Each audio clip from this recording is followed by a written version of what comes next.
USA के San Diego में रहने वाले थॉमस वेली और एना वेली नाम के एक कपल ने अपने लिए एक खूबसूरत सा घर बनवाया था। पर उन्हें ये नहीं पता था कि वो घर वो लोग जिस जगह पे बनाए हैं वो पहले एक कब्रिस्तान था। जब वो लोग इस घर पे रहने आए तो उनके साथ अजीब अजीब सी चीज़ें होने लगी।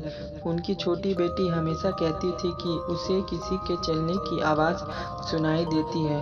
थोड़े समय बाद उस कपल का एक बेटा हुआ, लेकिन वो बच्चा भी 18 महीने के बाद मर गया और 1885 में उनकी बेटी वॉयलेट वेली ने भी सुसाइड कर अपनी जान ले ली। और धीरे धीरे कर किसी न किसी वजह से वेली फैमिली के हर एक सदस्य की इसी घर में मृत्यु हो गई। जो भी लोग इस घर में रहने आते उनके साथ हमेशा पैरानॉर्मल घटना होती रहती और थोड़े समय बाद इस घर को एक हॉन्टेड हाउस का नाम भी दे दिया गया। और इसके बाद किसी भी इंसान की इस घर में रहने की हिम्मत नहीं हुई और आखिर में इस घर को एक म्यूजियम में बदल दिया गया। और आज के ज़माने में भी कुछ लोग ये कहते हैं कि उस घर में आज भी थॉमस वेली की आत्मा घूमती है।